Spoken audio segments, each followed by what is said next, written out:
만약에 한 10년, 20년 전 과거로 돌아가게 된다면 여러분은 어디에 투자하시고 어떻게 돈을 버실 건가요? 아마도 전화기라는 게 생겼을 때 KT에, 인터넷이 생겼을 때 네이버에, 카카오가 다음이랑 합병하면서 상장했을 때 카카오에, 개인화 방송이 생기기 시작할 때 아프리카 TV에, 전기차가 의미 있는 수치로 보급되기 시작할 때 테슬라에, 아무도 비트코인에 관심을 가지지 않을 때 비트코인에, 이렇게 넣을 수 있었다면 얼마나 좋을까요? 저는 10몇 년 전에 NC소프트가 만든 아이온이라는 게임을 열심히 했는데 누군가가 그때 네가 하고 있는 온라인 게임 그 게임 산업이 10년 뒤에 이렇게 커질 거라고 얘기해줬다면 얼마나 좋았을 까라고 생각합니다. 10년 전에 블록체인과 비트코인을 알려준 사람이 있었다면 얼마나 좋았을까라고 생각합니다. 근데 저도 당시로 돌아가서 그런 이야기를 듣더라도 귀담아 듣지 않거나 뜬구름 잡는 소리라고 생각하고 말았을 수도 있을 것 같습니다. 틀리더라도 그런 이야기를 많이 접할 수 있다면 그 어떤 정보보다도 인생을 바꿀 수도 있는 가치 있는 정보일 수도 있지 않을까요? 틀릴 수도 있지만 제가 예정된 미래라고 생각하는 것들과 진짜 제가 살면서 느낀 큰 기회가 있다고 생각하는 변화 10가지에 대해서 제 생각을 공유해 보겠습니다. 첫 번째는 앞으로 10년 동안 누구나에게 큰 기회가 있다고 생각하는 개인화 방송과 컨텐츠 시장입니다. 저는 개인적으로 4차 산업혁명이라 불리는 인공지능, 가상현실, 사물인터넷, 자율주행, 드론 같은 기술들이 지금의 혁명이라고 불리고 있지만 10년이 지나고 지금으로 뒤돌아보면 그때는 4차 산업혁명이 아니라 컨텐츠 혁명이었어 라고 말하게 될 거라고 생각합니다. 인터넷이 생기고 많은 산업들의 변화의 중심에 인터넷이 있었듯이 저는 앞으로의 많은 산업들의 변화의 중심에 컨텐츠 시장이 있다고 생각하고 컨텐츠 시장은 앞으로 우리가 생각하는 상상 그 이상으로 커질 거라고 생각합니다. 저는 극단적으로 말하면 10년 뒤의 직장, 그러니까 일의 절반은 컨텐츠를 만드는 일을 하게 될 거라고 생각하는데요. 저는 개인적으로 5년 전과 지금의 삶에서 하루 소비하는 시간 중에 가장 많이 달라진 게 유튜브 컨텐츠를 시청하는 시간이 늘어나고 있는 겁니다. 먹는 것도 비슷하고 잠자는 것도 비슷하고 노는 방식과 시간도 비슷한데 하루 중에 컨텐츠를 소비하는 시간이 정말 많이 늘었습니다. 방송은 공중파에서 케이블에서 개인화로 진화했는데 지금의 유튜브나 아프리카 TV 같은 개인화 방송은 진짜 네이버가 블로그도 쇼핑 서비스도 없는 갓 지식인을 내놓은 정도의 극초기 형태와 같다고 생각합니다. 앞으로 10년 동안은 컨텐츠들이 극도로 개인화되고 그게 SNS화 될 거라고 생각합니다. SNS화 된다는 의미는 지금의 유튜버나 BJ라고 불리우는 사람만 지금 컨텐츠를 생산해내고 있지만 나중에는 진짜 누구나 영상 컨텐츠를 만들고 지금 영상을 보시는 분들도 컨텐츠의 생산자가 많이 되어 있을 거라고 생각합니다. 방송 플랫폼과 SNS의 경계선이 계속해서 모호해질 거라고 생각합니다. 저는 아프리카 TV도 결국 SNS화 되는 방향으로 흘러갈 거라고 생각하고 있고요. 나중에는 방송인만 방송을 하는 게 아니라 누구나 여행을 가거나 재밌는 걸 보면 그걸 플랫폼에 올리고 친구들이 알림을 받고 공유하고 많은 사람들이 그걸 보게 되면 수익도 얻는 방송과 SNS의 경계가 모호한 형태로 진화할 거라고 생각합니다. 그 SNS화 되는 방송 플랫폼 시장에는 틱톡이나 트위치, 아프리카 TV 같은 회사에 그 기회가 노출돼 있다고 생각합니다.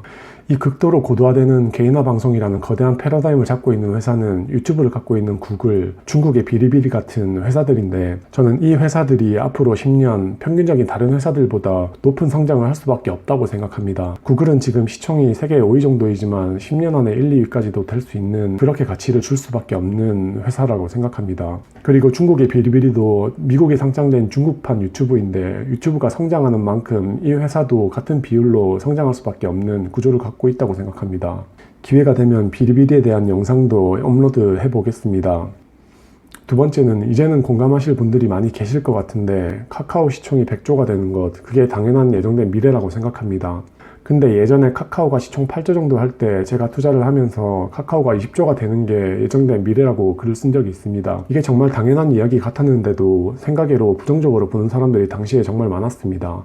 언젠가는 카톡을 안 쓰고 페북 메시지나 인스타그램 메시지로 다른 서비스로 대체될 거라는 의견도 많이 있었고 국내용이라 그 시총이 될 리가 없다는 분도 계셨고 몇 조 매출을 올리게 한 지금의 채팅내 광고를 런칭했을 때는 사용성을 해친다고 망할 수도 있다고 말하는 분도 있었습니다. 항상 수많은 정보와 의견들을 보면서 느끼는 건 늘 의견들은 다양하고 존중해야 하지만 중요한 건 미래는 딱 하나라는 겁니다. 저는 한국 주식 중에 손에 꼽히는 좋은 주식 중에 하나라고 생각하는데, 코로나 때문에 천천히 우상향했어야 할 기업 가치가 너무 빠르게 앞당겨져서 지금 받아야 할 가치보다 높은 평가를 받고 있다고는 생각하지만, 카카오가 우리 삶에 앞으로 점점 더 큰 가치를 줄 수밖에 없다는 것은 달라질 수 없는 예정된 미래라고 생각합니다. 한 가지 아쉬운 점이 있다면 이게 예정된 미래라고는 생각하지만 100조가 돼도 지금의 2배 정도밖에 안 되는 게 함정이긴 합니다. 세 번째는 빠른 무인화의 시작입니다. 편의점, 음식점, 카페, 심지어 은행까지 무인화로의 변화는 지금 당장 10년 동안 크게 바뀔 패러다임이자 우리에게 큰 기회 중 하나인 것 같습니다. 장사를 하는 가게의 주문 시스템도 1세대인 포스 시스템에서 점점 사람을 안 쓰는 방향으로 흐르고 있습니다. 1회 주문으로 끝나는 곳은 키오스크로 거의 다 넘어갔고 2회 이상 반복 주문하는 곳은 태블릿 주문으로 넘어가고 있습니다. 이게 지금 시작하고 있는 변화이지만 저는 그 다음 단계도 이미 정해져 있고 머지않아 다가올 거라고 생각합니다. 방송이 공중파에서 케이블, 개인화로 진화했듯이 주문은 포스 시스템에서 키오스크와 태블릿, 그 다음 휴대폰 주문으로 진화할 거라고 생각합니다. 지금은 휴대폰으로 주문하는 단계가 오지도 않았고 이제 태블릿으로 주문하는 시스템이 보급되는 단계이지만 머지않아서 휴대폰 주문으로 넘어갈 거라고 생각합니다. 저는 이게 당연한 예정된 미래라고 생각하고요. 지금은 음식점에 가서 휴대폰으로 주문하는 게 상상할 수 없는 일이지만 5년, 10년 뒤에는 우리가 당연히 휴대폰으로 주문을 하고 있을 거라고 생각합니다.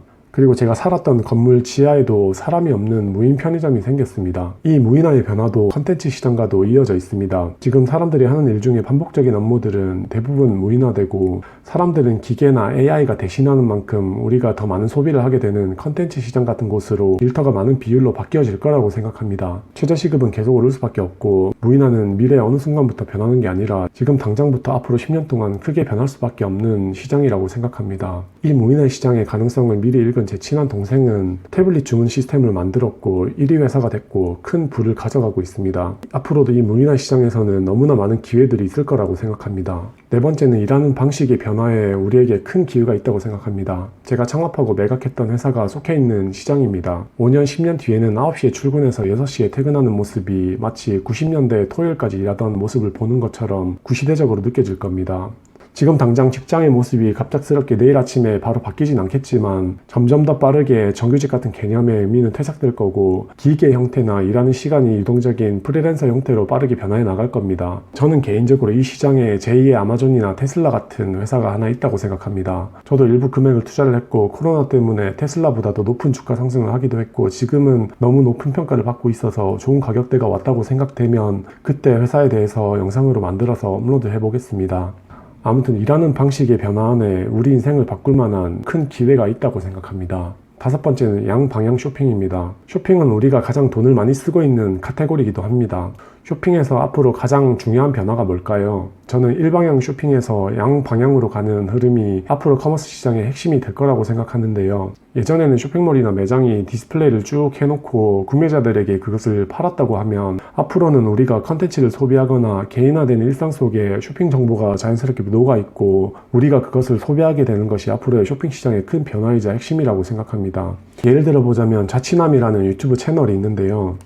이 채널은 평범한 사람들의 집을 소개해줍니다. 그 집을 소개하면서 그 집 인테리어 정보를 정리해서 보여주고 구매할 수 있는 링크를 하단에 노출시켜주고 있습니다. 그 유튜버는 클릭해서 우리가 구매를 하게 되면 구매 수수료를 얻고 있는데요. 저는 이게 이제 시작한 큰 패러다임의 일부의 모습이라고 생각합니다. 앞서 말했던 모든 산업의 중심에 컨텐츠가 있다는 얘기와 상통하는데요. 우리가 입는 옷, 전자제품, 문화생활에 대한 쇼핑도 이제 자연스럽게 우리가 소비하는 컨텐츠 속에 녹아들게 될 거라고 생각하고 유튜브도 머지않아 쇼핑 서비스를 어떤 형태로든 내놓을 거라고 생각하고 쇼핑과 관련된 이커머스 시장들도 앞으로의 돌파구가 전통적인 일방향 판매에서 자연스럽게 컨텐츠나 커뮤니티 속으로 녹이는 양방향의 형태에 집중하는 것에 있다고 생각합니다. 그 형태의 시작점이 라이브 커머스라고 생각하고요. 제가 느끼기에 10대들은 이미 일방향화된 소비가 아니라 양방향의 형태로 소비를 시작하고 있다고 생각합니다. 10대들이 대부분 알고 있는 스타일쉐어 같은 곳은 커뮤니티 속에 바로 옷을 구매할 수 있는 형태로 서비스되고 있고 오늘의 집 같은 경우에는 정보 속에 바로 물건을 구매할 수 있는 형태로 서비스되고 있습니다. 쿠팡도 컨텐츠와 쇼핑을 융합하기 위해서 첫 발을 뗀 형태가 쿠팡 파트너스라는 서비스입니다. 누구나 정보나 컨텐츠를 만들어내고 링크를 노출하고 누군가 구매를 하면 수익의 몇 프로를 나눠주는 서비스입니다. 막연히 라이브 커머스 같은 변화가 지금 일어나고 있는 쇼핑 시장의 큰 변화구나 라고 생각하고 마는 게 아니라 SNS나 정보, 유튜브 같은 컨텐츠 안에 커머스가 녹아 들어가기 시작했고 모든 산업이 컨텐츠와 융합되고 있구나라고 생각하면 좀 더 좋은 시각이지 않을까 생각합니다. 여섯 번째는 여가생활인데요. 예전에 비해서 앞으로 없던 소비가 정말 많이 늘어나고 있고 늘어날 산업이라고 생각합니다. 제 세대에는 솔직히 여가생활일 게 없었습니다. 먹고 영화 보고 술 마시고 그 정도 선에서 소비를 해왔다면 지금 젊은 세대들은 자신이 일하지 않는 그 시간에 뭔가 돈을 주고 여가생활을 즐기기 시작했습니다. 일은 점점 장소나 시간을 구애받지 않는 흐름으로 가게 되고 그 변화 속에 여가생활이라는 키워드가 새롭게 성장하고 있고 앞으로 10년 동안 크게 바뀔 변화 중 하나라고 생각합니다. 요즘 세대들은 남는 여가 시간에 원데이 클래스로 빵을 만들기도 하고 도자기도 만들어보고 요가도 배우고 그림을 배우거나 서핑을 하러 가기도 합니다. 저라면 그냥 혼자 하면 되지 뭔가 돈이 아깝다라고 생각될 만한 것들을 어린 친구들은 쉽게 소비하기 시작한 것 같습니다. 이 여가 생활이 최근에 가장 높은 성장을 하는 산업 중에 하나라고 생각하고 앞으로 10년 동안 우리에게 큰 기회를 줄 산업이라고 생각합니다. 돈을 버는 방법에는 상장된 회사에 투자를 하는 주식 투자만 있는 게 아니니까 프립 같은 서비스에 투자를 한 야놀자 같은 비상장 회사에 투자해 볼 수도 있고 점점 커질 이 여가 산업에 관한 창업을 하거나 관련 컨텐츠를 만드는 방법도 돈을 벌 수 있는 좋은 기회 중 하나라고 생각합니다. 일곱 번째는 교육인데요. 세상이 진짜 많이 빠르게 변하는데 진짜 안 바뀌는 게 있습니다. 교육입니다. 가장 불편하고 혁신이 필요한 산업이라고 생각하는데요. 저는 수능 제도가 10년 안에 폐지가 될 가능성이 있다고 생각하고 그렇게 돼야 한다고 생각합니다. 그런 면에서는 메가스터디 교육 같은 회사는 저는 아무리 잘 나가도 부정적으로만 보이는 것 같습니다. 정말 불편한 시장이고 혁신이 필요한 시장인데 좋게 보시는 회사나 생각이 있다면 댓글로 공유해 주셨으면 해서 넣었습니다. 여덟 번째는 의류 공유입니다. 공유경제라는 말 많이 들어보셨을 거예요. 앞에 말했던 방송의 패러다임이나 주문 시스템의 패러다임의 변화처럼 공유경제에서도 패러다임의 순서가 있다고 생각합니다. 첫 번째는 우리가 소유하는 것 중에 가장 큰 자산인 집을 공유하는 것이고 두 번째는 그 다음 작은 자산인 자동차를 공유하는 것이었습니다. 그 다음 세 번째 공유는 뭐가 될까요? 우리가 소유하는 것 중에 집, 자동차, 다음으로 돈이 많이 들어간 자산이면서 놀리는 시간이 많은 자산이 뭘까요? 옷입니다. 옷은 공유하기 힘들다고 하시는 분들도 계실 거고 다른 의견을 말하시는 분들도 계실 거라고 생각합니다. 근데 저는 이 방향이 공유경제에서 당연히 오게 될 다음 패러다임이라고 확신하고 있습니다. 지금은 이게 우리 삶 속에 많이 스며들진 않았습니다. 하지만 저는 10년 뒤에는 우리가 입는 30% 이상의 의류를 대여하는 방식으로 입게 될 거라고 생각합니다. 저는 정말 그게 예정된 미래라고 생각하고요. 해외에는 렌트 더 런웨이라는 의류 대여 플랫폼 회사가 생겼고 시총 1조를 넘어서기 시작했고 한국에는 제가 직원 2명일 때 엔젤 투자로 참여하고 싶어서 컨택했었던 클로젯쉐어라는 의류 공유 서비스가 있습니다. 저는 이 의류 대여 서비스가 장기적으로 스파 브랜드 회사들보다 더 높은 기업 가치를 가지게 될 거라고 생각하고 있습니다. 지금은 많은 사람들이 관심을 가지지는 않지만 머지않아 다가올 큰 트렌드라고 생각합니다. 아홉 번째는 탈중앙화 자산입니다. 저는 아직도 비트코인이나 코인 자체에 관심이 없는 사람들이 많고 부정적으로 보는 사람들이 많기에 아직도 큰 기회가 있다고 생각하는 부분입니다. 분명한 건 미래의 화폐는 결국 탈중앙화 된다는 것이고 그게 블록체인이라는 기술로 발을 떼기 시작했다는 것입니다. 화폐는 조개 껍질부터 쌀, 현금, 카드로 진화했고 최근에는 페이로 넘어가고 있습니다. 페이는 결국 한 기업에 자금이 집중되는 중앙화를 부르고 결국 페이의 끝은 탈중앙화 자산이 될 수밖에 없다고 생각합니다. 저는 개인적으로 비트코인이나 이더리움 같은 자산이 인터넷 혁명이라는 큰 변화 속에 마치 2010년 전에 구글이나 네이버 주식처럼 이게 돌인지 보석인지 모르는 사람들이 너무 많은 시점이자 우리 옆에 너무 큰 기회가 있는데도 너무 많은 사람들이 그걸 보지 못하고 있는 기회 중에 하나라고 생각합니다. 닷컴 버블이 있었을 때 표면적인 현상만으로 해석하고 보는데 그치지 않고 인터넷의 흐름이나 그 회사들에 대해서 공부해서 아마존 같은 회사를 알아볼 수 있었다면 큰 부자가 될 수 있었을 겁니다. 똑같이 코인 버블이 지나가고 사람들이 관심을 가지지 않을 때 지금 공부해서 아마존 같은 코인을 찾아낼 수 있다면 정말 큰 부를 얻을 수 있는 기회라고 생각합니다. 디파이, 스테이블 코인 이런 단어를 들었는데 모르고 계시다면 큰 기회가 될 수도 있는 기회 하나를 놓치고 있다고 생각합니다. 전 당연하게 받아들일 수 있는 그런 곳에 돈이 있는 게 아니라 당연하지 않은 곳에 돈과 기회가 있다고 생각합니다. 코인은 투기야. 그 정도로만 생각하고 말아버린다면 진짜 그것들이 가치가 있는 상태가 되었을 때 그때 지금 얼마나 큰 기회가 있었는지 알게 되면 후회하지 않을까요? 10번째는 가상인물로 돈 벌기입니다. 지금 우리가 보는 컨텐츠 중에 어느 정도가 가상인물일까요? 저는 이게 많은 사람들이 모르는 돈을 버는 기회 중에 하나라고 생각합니다. 지금 이미 많은 사람들이 자신의 목소리가 아닌 AI 목소리로 컨텐츠를 만들기 시작하고 있습니다. 이 목소리들도 다 AI 목소리입니다. 안녕하세요, 백돌이입니다. 안녕, 나는 슈퍼 미소녀라고 해. 군침이 싹 도네. 우리 최티브 잡스 구독자들 안녕?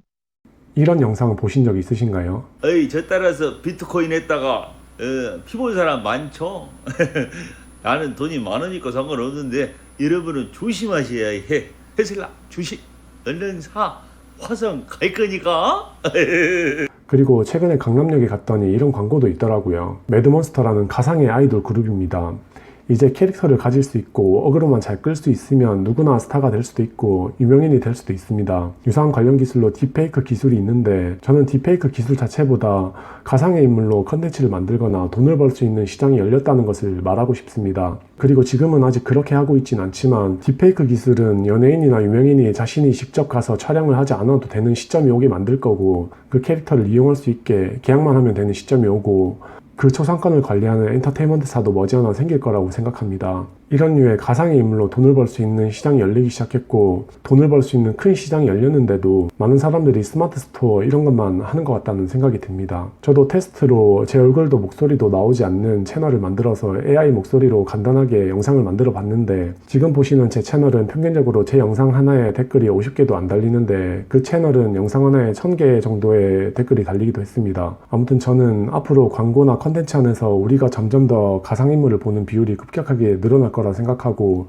앞으로 엄청난 수요가 있는 이 컨텐츠를 생산하는 일을 굳이 내가 나오지 않는 가상의 인물로도 큰 돈을 벌 수 있는 시대가 이미 오고 있다고 말하고 싶습니다. 지금 많은 사람들이 체감 못할 수도 있겠지만 수많은 사람들이 가상의 인물로 한 달에 몇백만 원, 몇천만 원씩 이미 돈을 벌어들이고 있습니다. 중요한 건 그 사람들이 전부 우리와 같은 평범한 사람들이었다는 것입니다. 저는 그렇게 생각합니다. 5년, 10년이 지나면 지금과 상상할 수 없을 정도로 많은 사람들이 컨텐츠를 만드는 일에 뛰어들 거라고 생각합니다. 그러면서 이렇게 말할 거예요. 5년 전에 할 걸, 1년이라도 빨리 할 걸. 앞에 제가 말한 10가지 말고도 디테일하게 보면 수많은 변화들이 있을 겁니다. 혁신적인 기술이나 트렌드를 알려주는 정보의 나열 말고 제가 살면서 느껴지는 변화 중에 진짜 돈이 될 수도 있다고 생각하는 것 10년 뒤에 돌아보면 너무 큰 기회였을 것 같은 내용으로 제 생각을 말해보고 싶었는데 전달이 잘 됐는지 모르겠습니다. 조금이라도 새로운 생각이나 영감을 얻는데 도움이 되셨으면 좋겠고 끝까지 영상 시청해주셔서 감사합니다. 업로드되는 영상을 받고 싶으시다면 구독과 좋아요, 알림 설정 부탁드립니다. 감사합니다.